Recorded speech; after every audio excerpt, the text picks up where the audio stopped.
सुधी श्रोताओं, परम सौभाग्य का विषय है कि हम ऋग्वेद के प्रथम मंडल के 35वें सूक्त के 6वें मंत्र की व्याख्या में प्रवेश करने जा रहे हैं। यह मंत्र त्रिष्टुप छंद में निबद्ध है।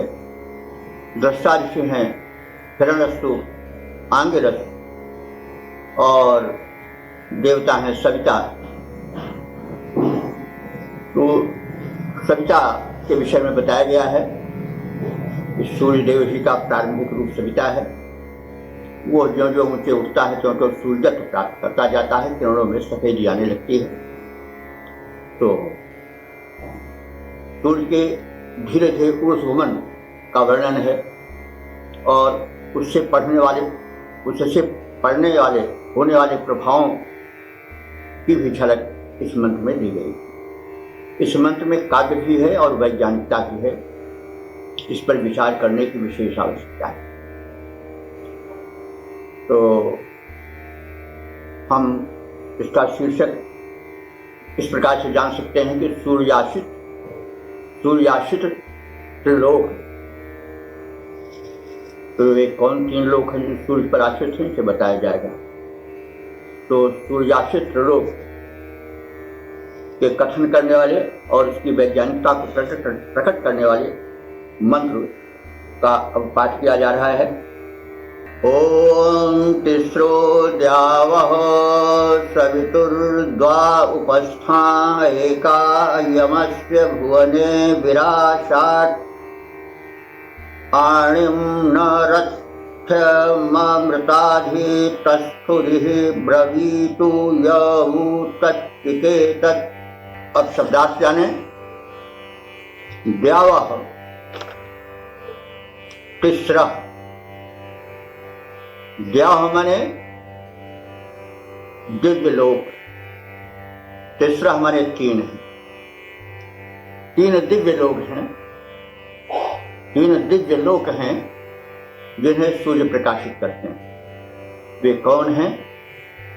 एक तो द्युलोक है जिसको स्वर्गलोक भी कहा जा सकता है, और दूसरा है अंतरिक्ष लोक, और तीसरा है पृथ्वी लोक। तो ये तीन लोक सूर्य से प्रकाशित हैं, दिव्य हैं और उनसे जीवन पाते हैं। इससे यह तथ्य भी झलकता है कि ऋषि ने संकेत कर दिया कि लोक बहुत हैं, जैसा आज का विज्ञान भी कहता है अनंत लोक हैं अंतरिक्ष में, लेकिन सूर्य से संबंधित जो हैं वो तीन लोक हैं। पहला लोक है द्युलोक, दूसरा है अंतरिक्ष लोक और तीसरा है भूलोक। तो द्यावः तिस्रः द्वा सवितुः उपस्था। द्वा माने दो लोक, तो सवितुः माने सूर्य के, उपस्था माने उनके निकट हैं, उनके समीप हैं, यानी उनसे जीवन पाते हैं। एका यमस्य भुवने विराशात्। जो एक अपर लोक है, अंतरिक्ष लोक है, वो यमस्य भुवने माने यम के भवन, यमलोक। यमलोक ही यम का भवन है। विराशात् उससे संबंधित है, उस पर आश्रित है या उसका मुख्य द्वार है। तो वो दो लोक तो हुए, द्युलोक और भूलोक। तीसरा लोक हुआ यमलोक। तो यमलोक जो है वह तीसरा लोक है और वह पितरों का लोक है, और अंतरिक्ष लोक जो है उसका द्वार है मुख्य। तो एक चीज और हम जान लें कि जैसा पुराणों में बताया गया है कि यमलोक बड़ा यातनापूर्ण लोक है, कुछ ऐसी बात नहीं है। वेद में यमलोक को पितरों का लोक कहा गया है। जो इस पृथ्वी लोक को छोड़कर जाते हैं वे पितर बन जाते हैं और जो यमलोक है वो उनका आवास बन जाता है। वहां उनका स्वागत सत्कार होता है, कोई उन्हें दंड नहीं दिया जाता है। वेद में यमलोक को भयावह लोक नहीं माना गया, वो पितृलोक है, पितरों का लोक है। जैसे एक स्थान छोड़ने के बाद कहीं व्यक्ति दूसरे स्थान पर आश्रय पाता है, वैसे भूलोक छोड़ने के बाद, शरीर छूट जाने के बाद व्यक्ति पितरलोकवासी हो जाता है, वहां आश्रय पाता है।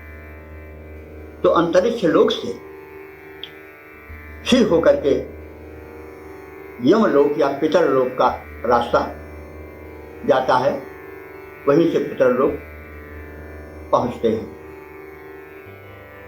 तो आगे कह रहा है कवि कि रथ्यम आणिम न, रथ्यम माने रथ के, आणिम माने धुर के समान, रथ के चक्र के धुर के न माने समान। जैसे तो कई बार बताया जा चुका है कि जब न संज्ञा के बाद आता है तो समानार्थक देता है, पहले आता है तो निषेधात्मक होता है। तो रथ्यम आणिम न, रथ चक्र में उसकी कील के समान। आण कहते हैं कील, रथ कहते हैं रथ चक्र, रथ चक्र में कील के समान। अमृता अधितस्थु, अमृता माने देवता जो मरे नहीं, नामृता इत अमृता, अमृता माने सभी देव, अधितस्थु माने आधारित हैं, टिके हुए हैं। तो यह तत् चिकेतत, जो यह तथ्य चिकेतत माने जानता है, ब्रवीत, वो निश्चय ही, इह माने यहाँ आकर के, ब्रवीत माने बोले, आकर के इस तथ्य पर डिस्कशन करके, वार्तालाप करके उसको स्पष्ट करे। तो ये देखिए 3 दिव्य लोक हैं। इसको फिर से हम व्याख्यायित कर लें, जरा थोड़ा पहेली नुमा हो गया है। 3 दिव्य लोक हैं, उनमें से 2 लोक भूलोक और द्युलोक या स्वर्गलोक तो सूर्य के समीप हैं और सूर्य से प्रकाशित होते हैं। एक लोक जो है, जो अंतरिक्ष से हो, जिसका पथ है, जिसकी मुख्य राह है, वो जम लोक की ओर जाता है, जहाँ की धरती के वीर पुरुष पितर रूप में जाकर निवास करते हैं और रथ के धुरे की कील के समान सूर्य पर ही सभी लोग आधारित हैं। यानी जैसे रथ का चक्र कील से रुका रहता है और गतिमान होता है, वैसे सभी लोग जो हैं सूर्य से जीवन पाते हैं, जो 3 लोग बताए गए हैं, और उन्हीं से वे नियंत्रित होते हैं। रथ चक्र जैसे कील से नियंत्रित होता है, अपने धुरे से नियंत्रित होता है, जो धुर में कील होती है उससे नियंत्रित होता है। तो यह एक रहस्य है, जो यह रहस्य जानता है वह हमको या सबको बतावे। तो इस रहस्य को और कौन बतावेगा, हम ही लोग जाने, समझे, बतावें। देखिए, इसमें एक तथ्य यह है कि जो द्युलोक है वहां सूर्यदेव स्थित है। पृथ्वी पर उनके द्वारा विकसित ऊर्जा का प्रभाव पड़ता है, इसलिए यह 2 लोग उनके पास कहे गए हैं, उनसे प्राणान्वित कहे गए हैं, उनसे जीवन पाने वाले कहे गए हैं। तो बीच में अंतरिक्ष लोक जो है वो सूर्य के तथाकथित प्रभाव से दूर रहता है। विज्ञान का नियम है कि विकिरित किरणें, सूर्य की जो छिटकी हुई किरणें होती हैं, जब वे पदार्थ पर पड़ती हैं तभी अपनी ऊर्जा दे पाती हैं। अब इस पर विचार कीजिए, वैज्ञानिकता है। जैसे सूर्य की किरणें निरंतर आती रहती हैं, धरती पर पड़ती हैं, जहाँ पदार्थ है, पाषाण आदि हैं, वहाँ वो बहुत ताप पैदा कर देती हैं, वायु तप्त हो जाती है। और गर्मी के समय में अगर पत्थर पर हाथ रखिए तो जल जाएगा, लेकिन हम ऐसे आकाश में हाथ उठाते हैं, क्यों नहीं जलता है भाई? इस तथ्य को ऋषि बताना चाह रहा है, क्योंकि सूर्य की किरणें जब पदार्थ पर टिकती हैं, आश्रय पाती हैं, तब वे अपना ताप प्रसारित करते हैं। तो अंतरिक्ष में, आकाश में, अंतरिक्ष कहते हैं जहां तक वायु का प्रसार है वहां तक अंतरिक्ष है। तो अंतरिक्ष में ताप उस प्रकार से नहीं फैलता है। हम अगर आकाश में हाथ उठाएं तो हमारा हाथ नहीं जलेगा, लेकिन पत्थर पर रख दें तो हाथ जल जाएगा, क्योंकि सूर्य की किरणें अपना प्रभाव जो है वो पाषाण पर या पदार्थ पर जाती है। तो हल्का सा जो ताप रहता है वो इसलिए रहता है कि ये हल्के जो धूल के कण होते हैं वो वायुमंडल में छाए रहते हैं, इसलिए थोड़ा वायुमंडल तप्त होता है। लेकिन अगर वो पदार्थ होता, जैसे धरती है, तब तो इतना तप्त हो जाता कि आदमी का या प्राणियों का रहना मुश्किल हो जाता, खौल जाते लोग। तो ये कहने का तात्पर्य है कि जो बात यह बताई गई है कि अंतरिक्ष लोक इन दोनों लोकों से, यानी द्युलोक से और भूलोक से क्यों पृथक है, उसका कारण है कि अंतरिक्ष बिल्कुल शून्य है, आकाश शून्य है, उसमें कुछ पदार्थ नहीं है जिन पर कि सूर्य की किरणें पड़े और उनकी ऊष्मा को सोखे। इसलिए अंतरिक्ष लोक जो है भूलोक और द्युलोक से विलग है, अलग प्रकृति वाला है। इस वैज्ञानिकता को इस मंत्र में ऋषि ने सिद्ध किया है। और उसे क्या बताया है कि पितरों का गमन मार्ग बताया है, मुख्य द्वार है अंतरिक्ष, यानी अंतरिक्ष से हो करके ही जो यहाँ के प्राणी हैं, जब प्राण त्यागते हैं तो वे जाते हैं और उनका यमलोक में आश्रय स्थान बनता है। जैसा हमने अभी कहा, जो यमलोक है वो आज के पौराणिक लोक की तरह भयावह नहीं है। वेद का यमलोक, तो वेद का यमलोक जो है वो एक सराय है। जैसे एक व्यक्ति जाता है तो कहीं विश्राम करता है, फिर उसके बाद अपनी यात्रा प्रारंभ करता है। तो पितर लोक में यहाँ से जाने वाले प्राणी विश्राम करते हैं, वहां पर उनको कोई यात्रा नहीं दी जाती। वेद कहता है तो हाँ बिल्कुल वो इनका एक सराय है ऐसा। और उसके पश्चात फिर दूसरी यात्रा प्रारंभ होती है जीवन की, तो फिर प्राणी चल पड़ता है। तो एक टिकने वाला है, सराय सा है। और उसका पथ कहाँ जाता है? अंतरिक्ष लोक से जाता है। अंतरिक्ष लोक भूलोक से और द्युलोक से भिन्न क्यों हो, भिन्न क्यों है, इसको बताया गया है। क्योंकि आकाश जो है वो शून्य है, अंतरिक्ष शून्य है, इसलिए सूर्य की किरणें उतना तप्त होकर के वहां नहीं पड़ती हैं, उसका प्रभाव उतना नहीं पड़ता है जितना पदार्थ से भरे हुए पृथ्वी पर पड़ता है। क्योंकि यह वैज्ञानिक सत्य है कि जब पदार्थ से संपर्क होता है सूर्य की किरणों का, तब ऊर्जा, तब उसकी गर्मी, उसकी ऊष्मा अधिक उस पर पड़ती है। जैसे भी कहा गया, पत्थर है या बालू है तब तो हो जाती है, लेकिन वहां पर हाथ धरे तो जल जाएगा, लेकिन आकाश में हाथ उठावे तो नहीं जलेगा। थोड़ी ऊष्मा रहती है, तो जो छिटके हुए बालू के कण होते हैं, धूल के कण होते हैं, उनके टकराहट से थोड़ी ऊष्मा हो जाती है। यह एक वैज्ञानिक है कि सूर्य की किरणें वहां प्रभाव डालती हैं जहां कोई पदार्थ होता है। तो इस प्रकार से यह जो मंत्र है संक्षिप्त रूप से व्याख्यायित हुआ। तो इसको हम फिर से एक बार देख लें। 3 दिव्यलोक हैं, भूलोक, अंतरिक्ष लोक और दिव्यलोक अथवा द्युलोक, या उसी को स्वर्गलोक भी कह सकते हैं।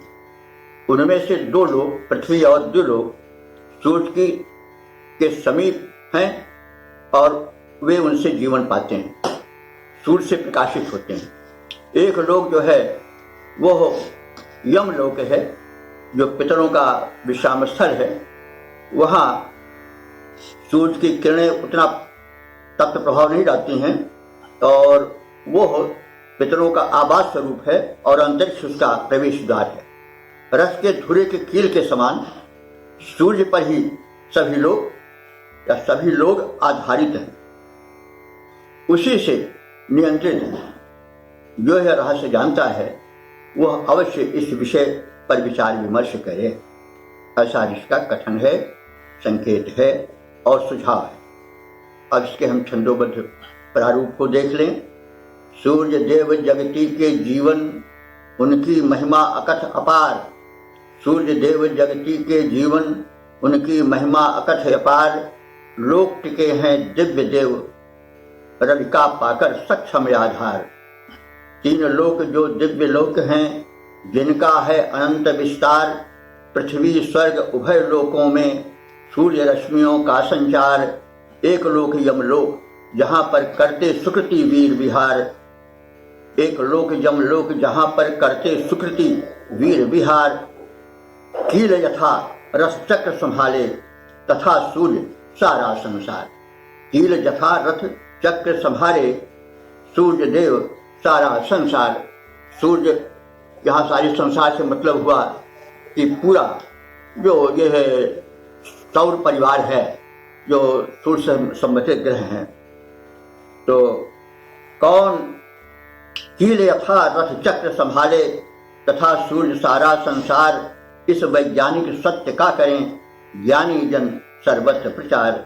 इस वैज्ञानिक सत्य का करें ज्ञानी जन सर्वत्र प्रचार। ओम हरि ओम। वेद प्रेमियों, सुधी श्रोताओं, अब हम सब ऋग्वेद के प्रथम मंडल के 35वें सूक्त के 7वें मंत्र की व्याख्या में प्रवेश करने जा रहे हैं। यह मंत्र त्रिष्टुप नामक छंद में निबद्ध है। इसके दृष्टा ऋषि हैं हिरण्यस्तूप आंगिरस और देवता हैं सविता अथवा सूर्य। तो इसका जो विषय है, शीर्षक है, वो है त्रिलोक प्रकाशक सूर्य की किरणें।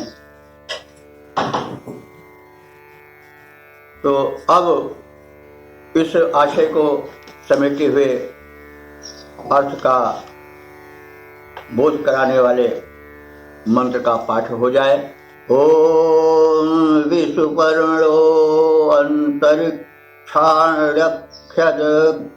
गभीर वेपाः असुरः सुनीथः। क्वेदानीं सूर्यः कश्चिकेत कतमां द्यां रश्मिरस्या ततान। शब्दार्थ जाने। गभीर वेपः सूर्य की किरणों का विशेषण है। गभीर माने गंभीर रूप से, वेपः माने कंपनशील अथवा गति धारण करने वाली। सूर्य की किरणों की गति बड़ी तीव्र है। अभी हमारे ख्याल से सूर्य की गति से चलने वाले यान नहीं बनाए जा सके हैं। ध्वनि को तो काटने वाले हैं, लेकिन प्रकाश की गति अभी भी लोगों के पहुंच के बाहर है। तो सूर्य की गति, किरणों की गति जो है वो अतुल है, इसीलिए उसको गभीर वेपाह कहा गया है। सूर्य की किरणें तीव्र गतिशाली हैं, इसलिए वह गभीर वेपा है। वेप माने कंपन होता है, तो जब कोई चीज चलती है तो कंपन थोड़ा होता है, इसलिए गभीर वेपा कहा गया। यानी सामान्य अर्थ होगा तीव्र गति से युक्त। असुर, उनका एक विशेषण और है असुर।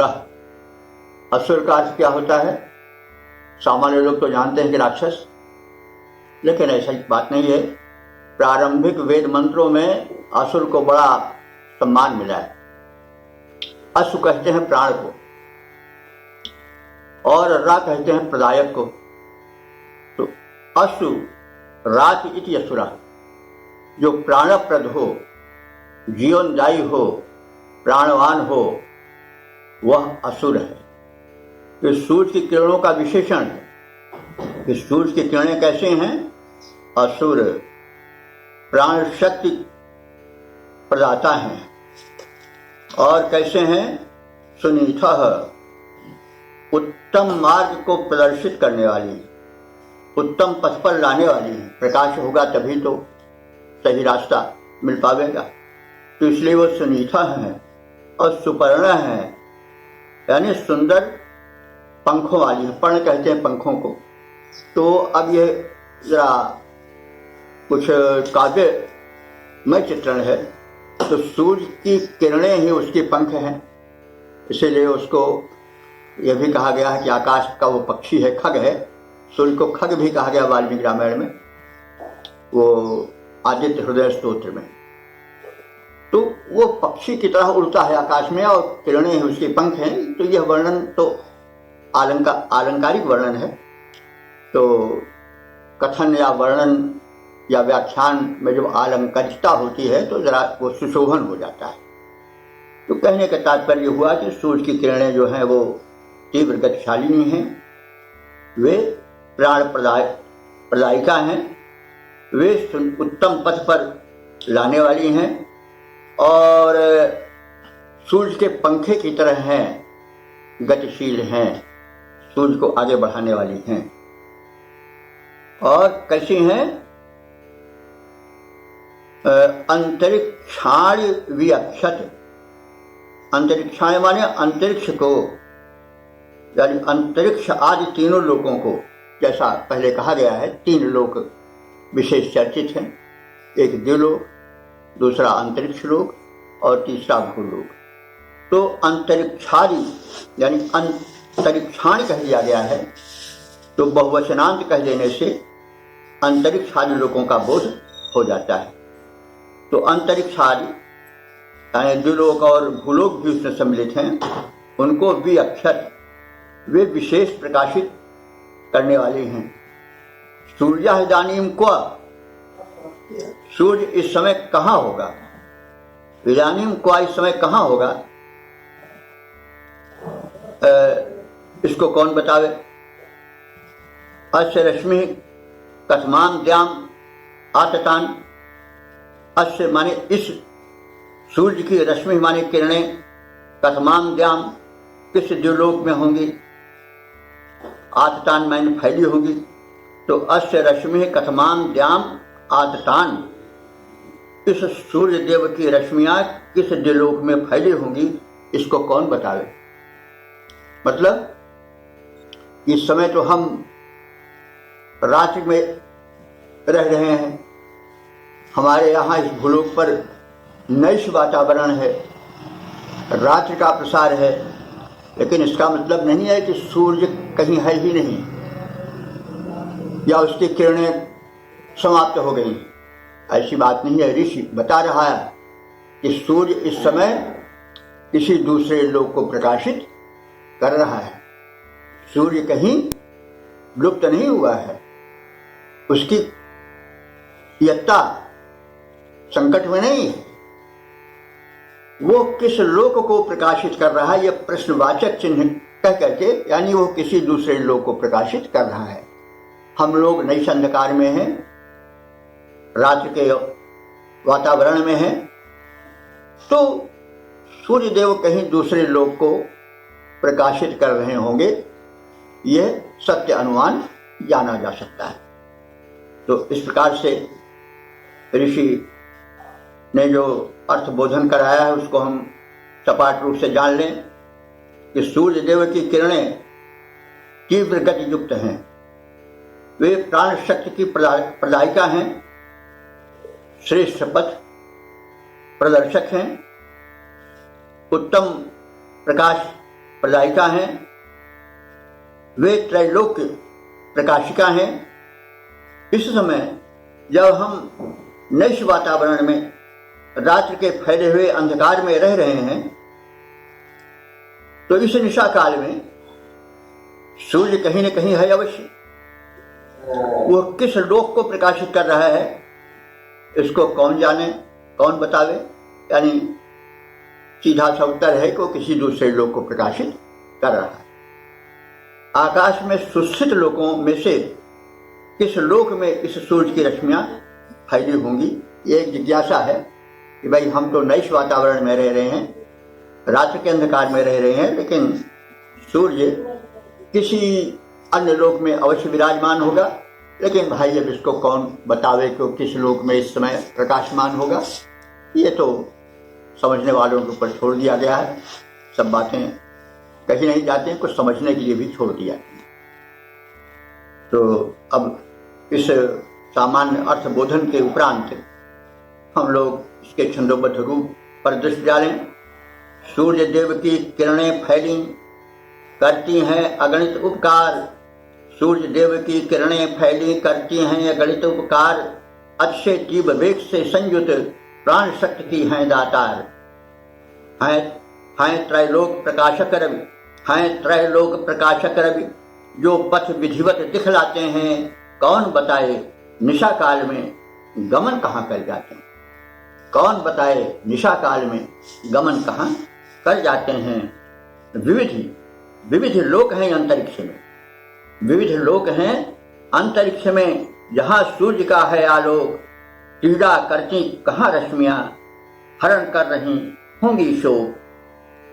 कहाँ पहुंचकर प्राण शक्ति का करती होंगी वे संचार। कहाँ पहुंचकर प्राण शक्ति का करती होंगी वे संचार। सूर्य देव की किरणें फैली करती हैं अगणित उपकार। अतिशय तीव्र वेग से संयुत प्राण शक्ति की है दातार। ये प्रश्नात्मक चिन्ह है। कुतूहलवश जो होता रहता है कि हम तो नए इस वातावरण में हैं, सूर्य देवता इस समय कहाँ होंगे, कहीं न कहीं तो होंगे। इस समाधान के साथ मंत्र का समापन होता है और अर्थ यहीं पर इतिश्री। ओम हरि ओम। वेद प्रेमियों, सुधी श्रोताओं, सौभाग्यवश हम सब अब ऋग्वेद के प्रथम मंडल के 35वें सूक्त के 8वें मंत्र की व्याख्या में प्रवेश करने जा रहे हैं। यह मंत्र त्रिष्टुप नामक छंद में निबद्ध है। दृष्टा ऋषि हैं हिरण्यस्तु आंगिरस और देवता हैं सविता अथवा सूर्य। शीर्षक है प्रकाश से संसार को नहलाने वाले सविता अथवा सूर्य। तो अब इस आशय को अभिव्यक्त करने वाले मंत्र का पाठ हो जाए।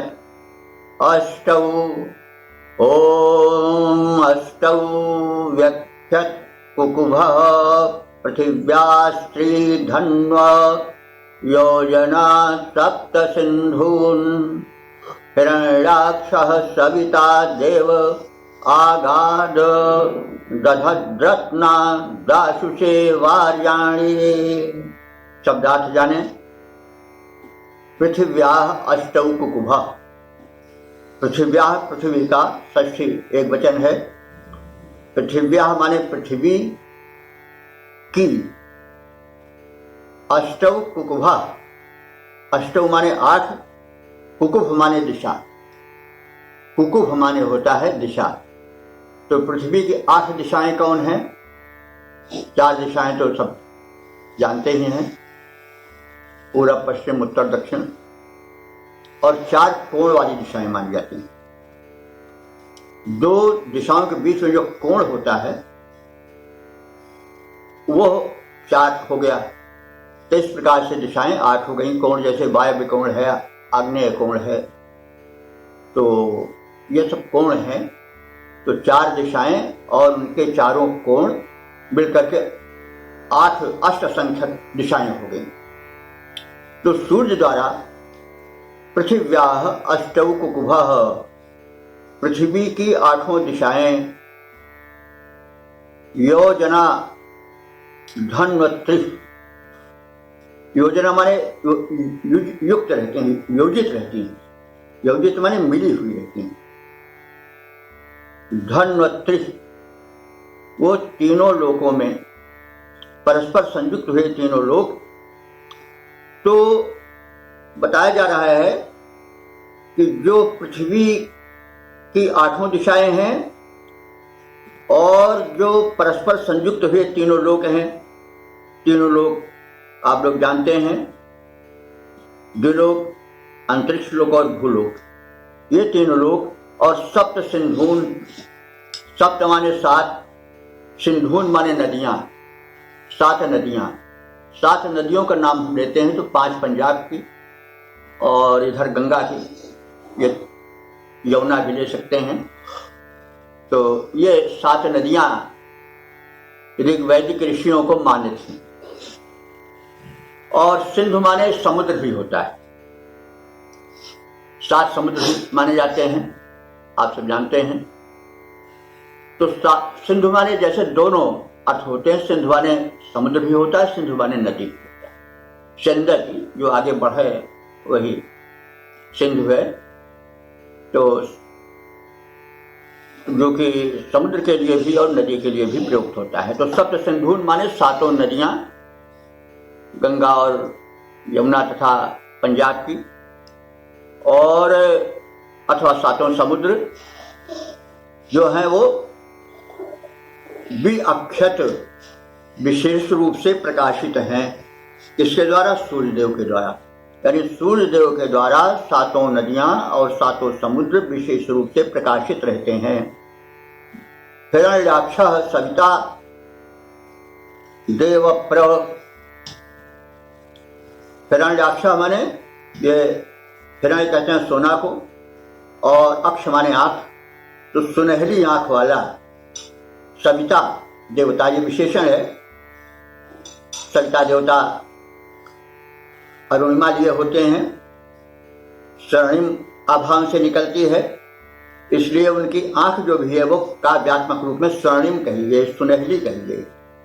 तो सूर्यदेव की दृश्य जो है वो सुनहली है, और वे जो है वो देव दिव्य लोकों को प्रकाशित करने वाले हैं। यानी सूर्यदेव की स्वर्णमंडित दृश्य से त्रिलोक प्रकाशित होता है। दाशुषे वार्याणि रत्ना दधत, दाशुषे कहते हैं यजमान को, यज्ञ करने वाले। चतुर्थी एक वचन है, इसलिए यज्ञ करने वाले पुण्यकर्मा यजमान के लिए सूर्यदेव कार्य क्या करते हैं? वार्याणि रत्ना दधत। वार्याणि माने मन चाहे, रत्ना माने रत्नों को, दधत माने देते आए हैं।